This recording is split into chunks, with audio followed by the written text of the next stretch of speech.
તો આપ જુઓ પૂરા રાજકીય સન્માન સાથે અંતિમ વિદાય પૂર્વ મુખ્યમંત્રી વિજય રૂપાણી તેમની આ અણધારી અને આકસ્મિક વિદાય તમામ લોકો માટે એક મુસીબત સમાન બની ગઈ છે, કેમ કે કોઈએ વિચાર્યું નહોતું કે વિજય રૂપાણીના શબ્દો હવે સાંભળવા નહીં મળે। તેમની ચહેરાની એ સ્મિત, તેમની મુસ્કાન, તેમના શબ્દો, તેમના સિદ્ધાંતો, તેમની વાતો જે ખૂબ જ સરળ અને શાલીન હોતી હતી તે હવે આપણી વચ્ચે નહીં રહે। પણ વિજય રૂપાણીને પૂરું ગુજરાત એક જ સંદેશ આપી રહ્યું છે કે વિજય રૂપાણીજી, ભલે તમે અમારી વચ્ચે નથી, પરંતુ અમારા માનસ પટેલ પર તમે એવી છાપ તમારી છોડીને ગયા છો કે અમે ક્યારેય તમને ભૂલી નહીં શકીએ।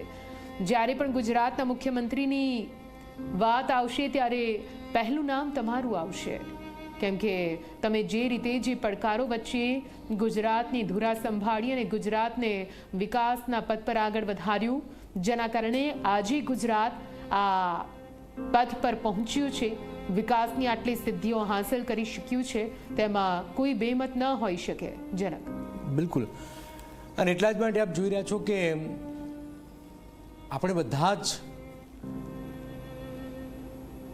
નિશબ્દ છીએ। રાજકોટ થંભી ગયું છે। સંવેદનશીલ પૂર્વ સીએમને શ્રદ્ધાંજલિ આપવામાં આવી રહી છે। મુખ્યમંત્રી ભૂપેન્દ્ર પટેલે તેમને શ્રદ્ધાંજલિ આપી છે, ગૃહમંત્રી અમિત શાહે તેમને શ્રદ્ધાંજલિ આપી છે, રાજ્યપાલે શ્રદ્ધાંજલિ આપી છે।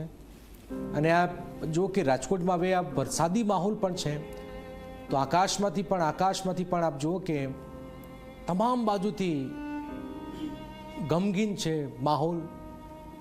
લોકો કંઈ વિચારી શકે એવી પરિસ્થિતિ છે જ નહીં। અને જે રીતનો ઘટનાક્રમ આપણે જોયો છે છેલ્લા 4-5 દિવસ આપણા માટે ખૂબ જ દર્દનાક રહ્યા છે, ભયાનક રહ્યા છે। અને અંતિમ દર્શન માટે આપ જોઈ રહ્યા છો કે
मोबाइल नीचे रख पिला।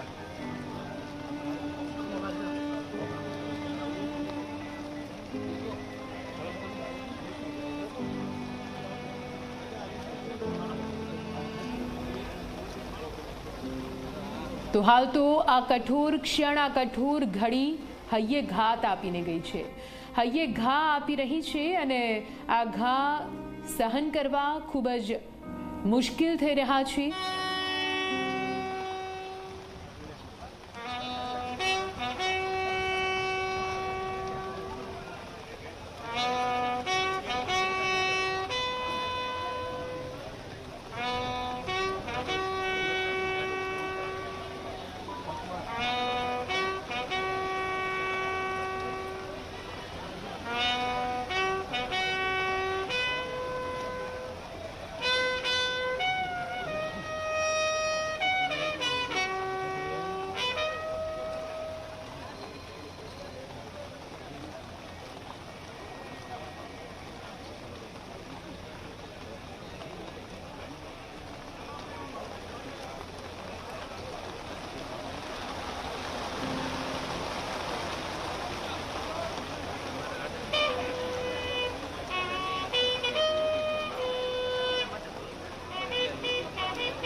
તો તમે જુઓ, પાણીદાર નેતૃત્વ અને સાથે નમ્રતાના પર્યાયરૂપ લોક લાડીલા મુખ્યમંત્રી પૂર્વ મુખ્યમંત્રી વિજયભાઈ રૂપાણી જેઓ હવે આપણી વચ્ચે નથી રહ્યા, પરંતુ તેમના વિચારો હંમેશા આપણા માનસ પટેલ પર જીવંત રહેશે.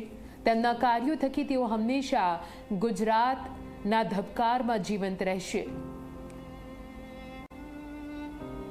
રાજકીય સન્માન સાથે તેમને અંતિમ વિદાય આપવામાં આવી રહી છે અને તમામ મહાનુભાવો અહીંયા ઉપસ્થિત છે. તેમના પરિવાર માટે આ દુઃખદ ઘડી, તેમનો પરિવાર અત્યારે તૂટી ગયો છે. આ અણધારી વિદાય જે પૂરા ગુજરાતને અત્યારે રડાવી રહી છે, તો પછી તેમના પરિવારના શું હાલ એ આ દ્રશ્યોમાં આપણે કલ્પી શકીએ છીએ. જનક, આપ જુઓ કે એમના પોતાના કુમળી વયના પુત્રને ગુમાવ્યું અને પછી એની કાયમી સ્મૃતિ જાળવી રાખવા માટે વિજયભાઈએ દાયકાઓ પહેલાં જ પૂજિત રૂપાણી મેમોરિયલ ટ્રસ્ટની સ્થાપના કરી. પછી શહેરના છેવાડાના ગરીબ પછાત વિસ્તારમાં માનવ સેવાની જે ધૂણી દખાવી હતી, આજે સંસ્થા વટવૃક્ષ બનીને આપણી વચ્ચે છે. ગરીબ બાળકો માટે, મહિલાઓ માટે શિક્ષણ, તાલીમ, આરોગ્ય જરૂરિયાત પૂરી પાડવા માટે એમને અદ્ભુત કામ